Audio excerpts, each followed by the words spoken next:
안녕하세요. 룰루맘입니다. EDD 뉴스 업데이트 해드릴게요.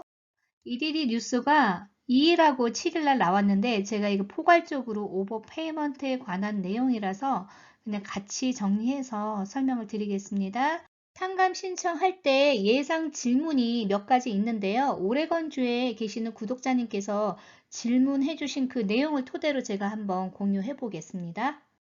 어제 나온 뉴스는 딱 이렇게 간단하게 한 페이지로 간략하게 정리를 했고요. 앞으로 이 오버페이먼트에 대해서 업데이트가 되면은 계속 추가적으로 업로드가 될 걸로 보입니다. 여기에서 키포인트는 오버페이먼트 탕감을 받는 조건이 No fault of their own이라고 되어 있어요. 그게 뭐예요?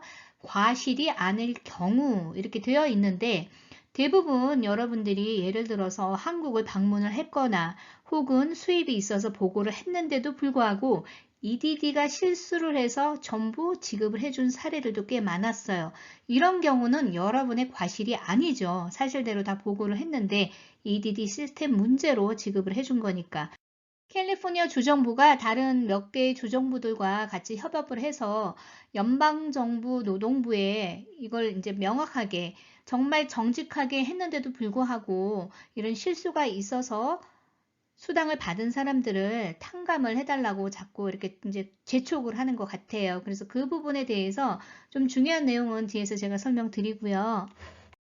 본인의 과실이 아닌 경우에 정직하게 다 보고를 했잖아요. 그래서 이런 부분에 대해서는 명확하게 탕감을 해달라고 이제 요청을 하는데 캘리포니아 주정부가 다른 주정부들 몇 곳과 이제 협업을 해서 노동부에 조금 이렇게 푸시를 하는 거죠. 그래서 재차 요청을 하는 건데 이제 그 내용은 제가 뒤에서 조금 더 설명드리고요.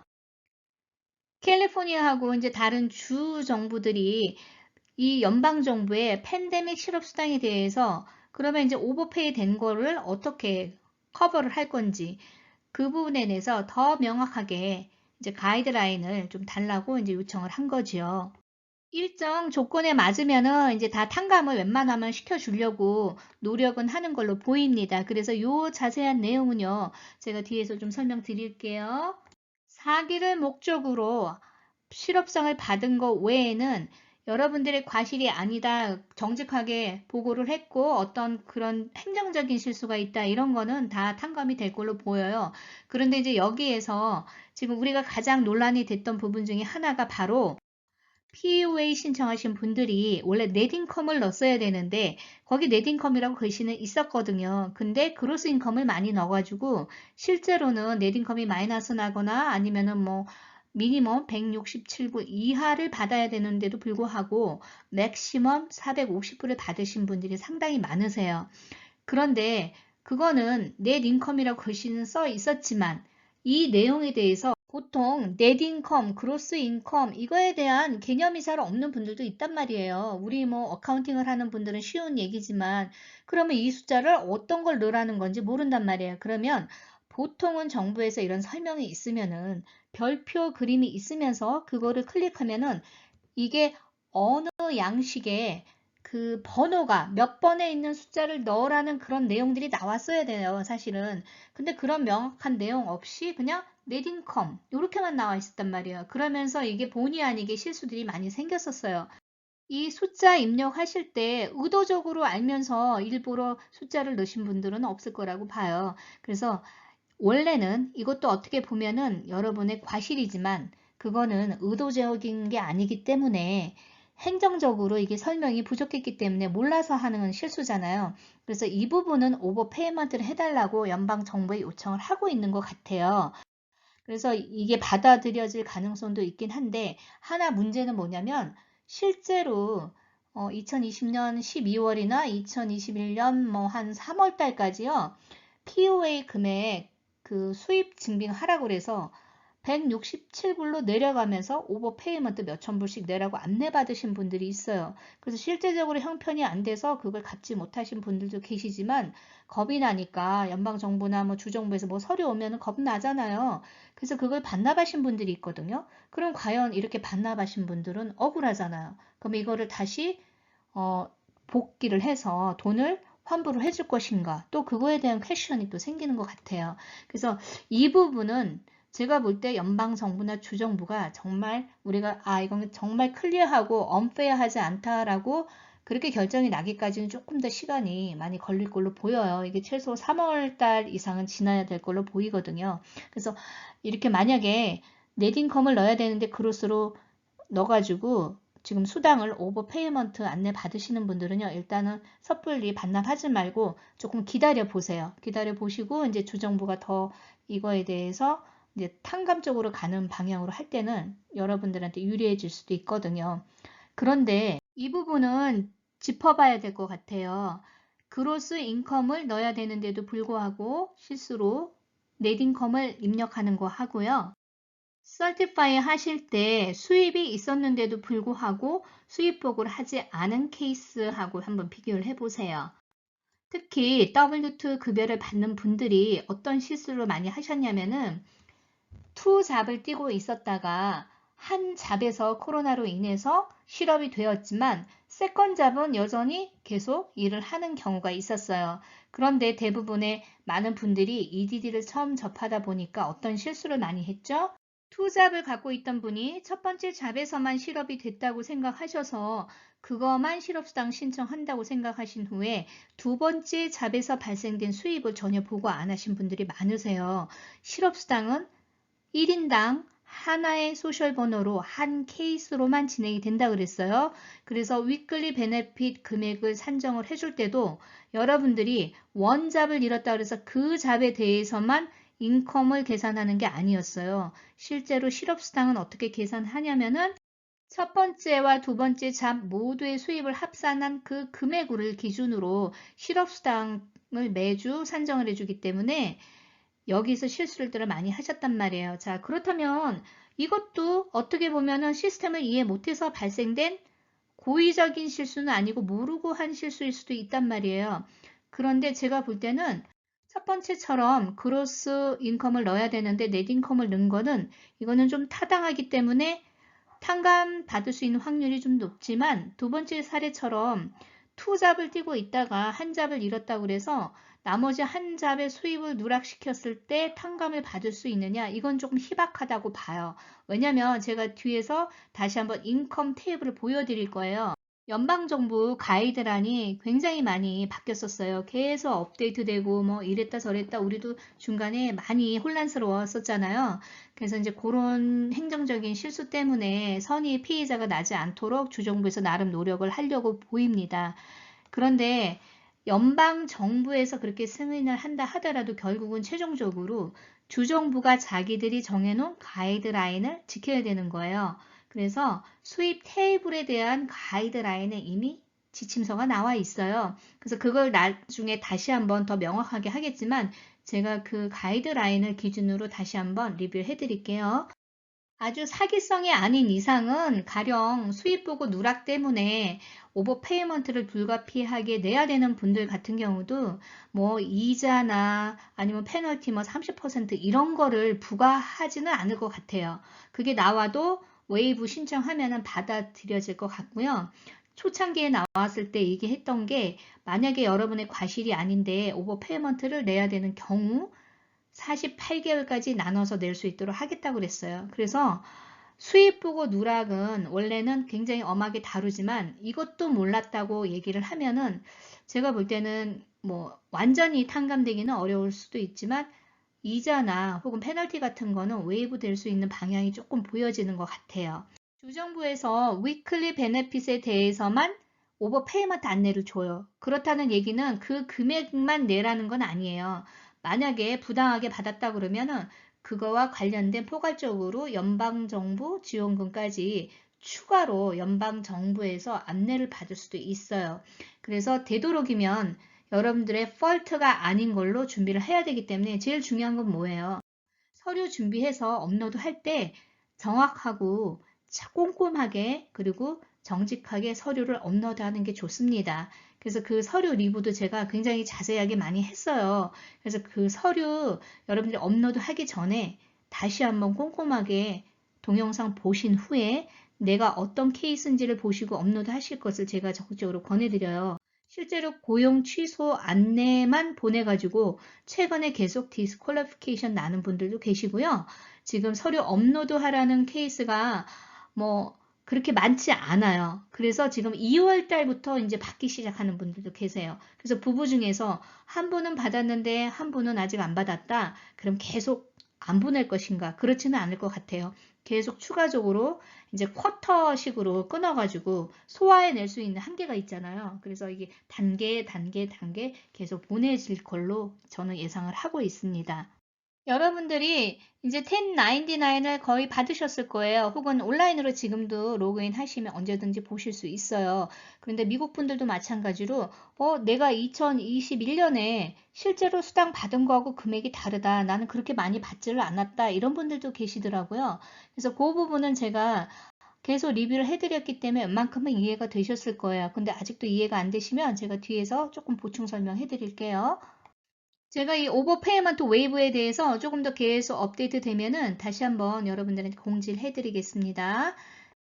오버페이먼트 안내가 올 때 항상 모든 분들한테 여러분의 입장에서 어필을 할 수 있는 기회를 줘요. 그래서 어필 폼이 항상 같이 오거든요. 여러분들이 정당하게 받으셨는데 오버페이먼트 안내가 오면은요, 너무 겁내실 필요는 없습니다. 여러분들이 충분히 소명할 수 있는 서류 준비하셔가지고 어필하시면은 좋은 결과들을 많이 받고 계세요. 이 질문이 미국인들도 그렇고 많이 하시는 질문 중에 하나인 것 같아요. 자, 2020년도까지만 실업수당을 받고 2021년도에는 나는 실업수당을 신청을 안 했다. 그런데 2021년도에 대한 세금 보고하라고 1099을 받았다라는 분들이 꽤 계시더라고요.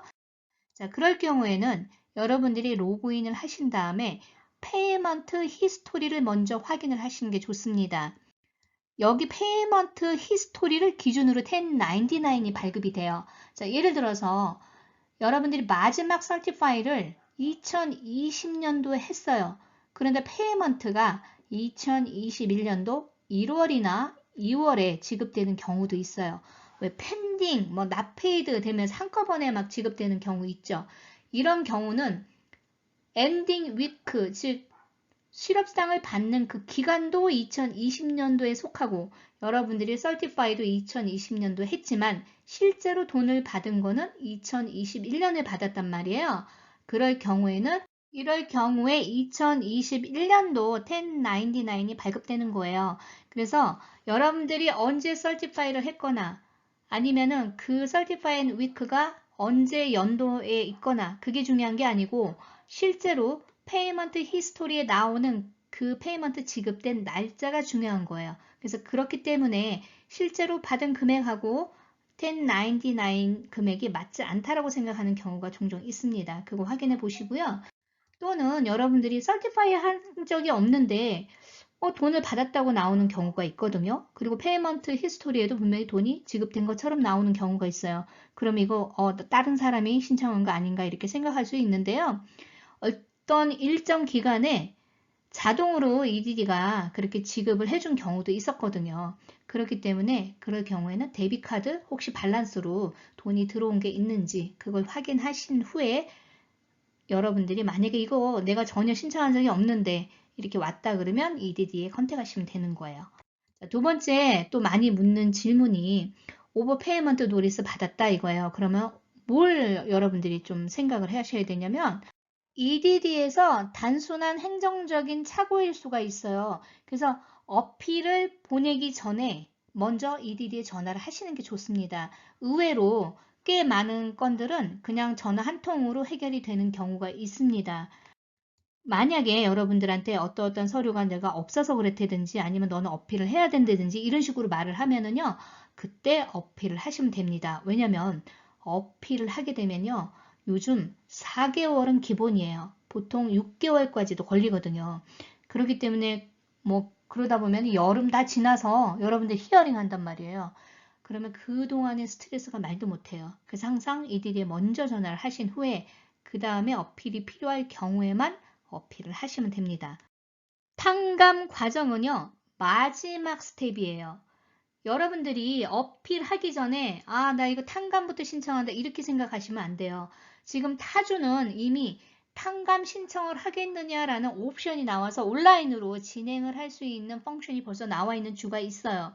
근데 그거는 마지막 스테이지고 이게 과정이 굉장히 복잡할 거예요. 그래서 이걸 여러분들이 고민을 하셔야 돼요. 만약에 탕감 신청을 한다면은 캘리포니아 주정부는 6개월치의 인컴을 볼 거예요. 근데 타주는 더 모든 법들이 조금 스트롱해요. 그래서 1년치를 볼 수도 있어요. 그러니까 미니멈 6개월치의 나의 인컴을 확인을 한다라고 생각하셔야 되고요.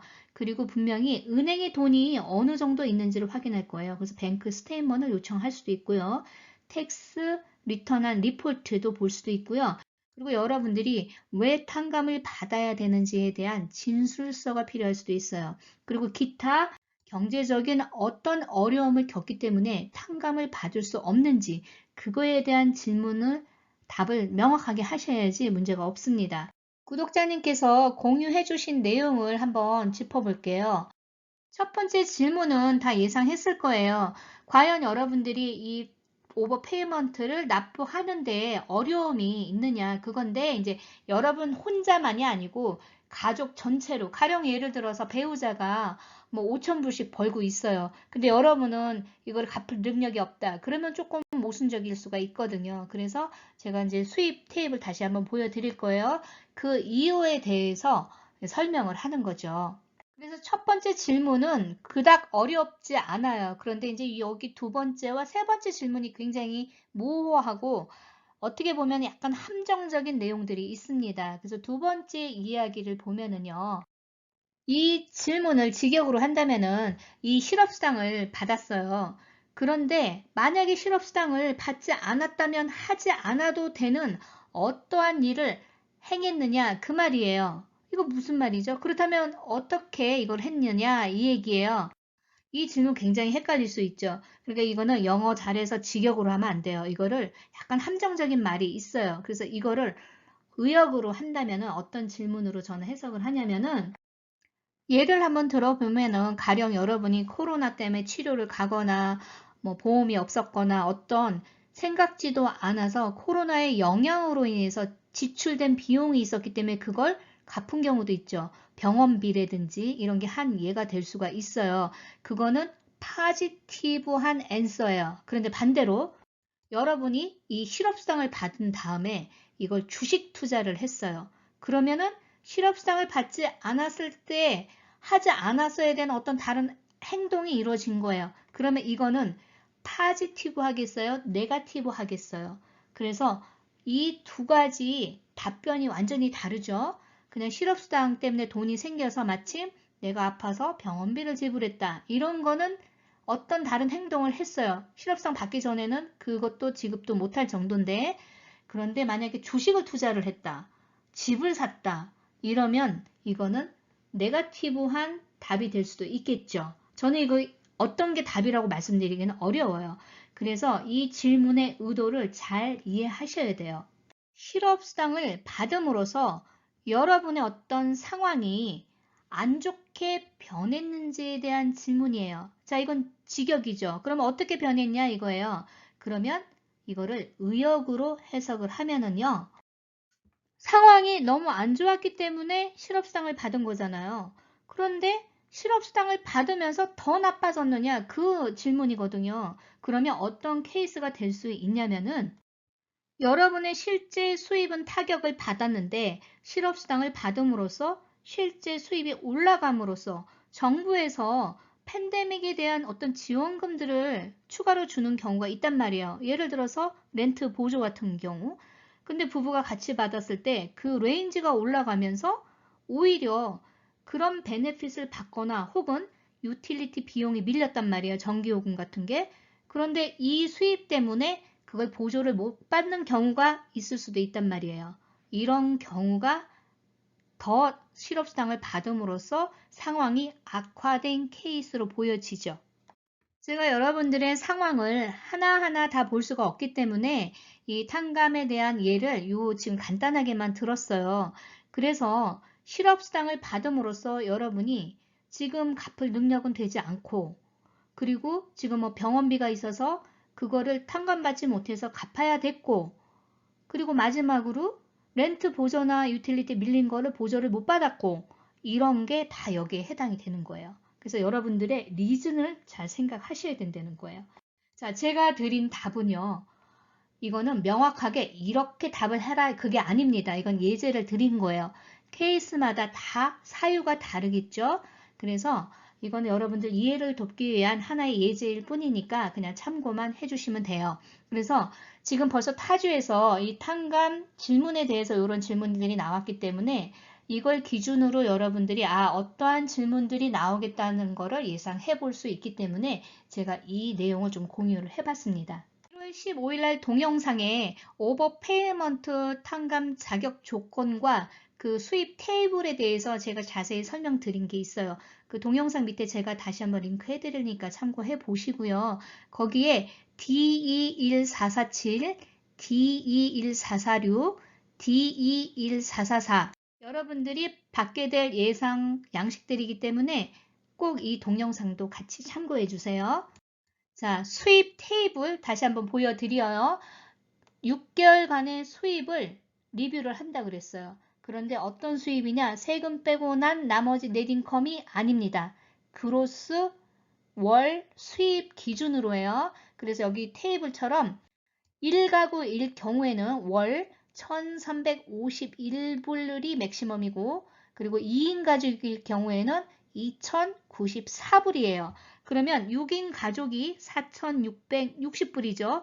그러면 가족이 부양 가족이 더 많을 수도 있잖아요. 7명이면 어떡하냐? 한 명 추가당 이 기준 금액에서 642불을 더하면 되는 거예요.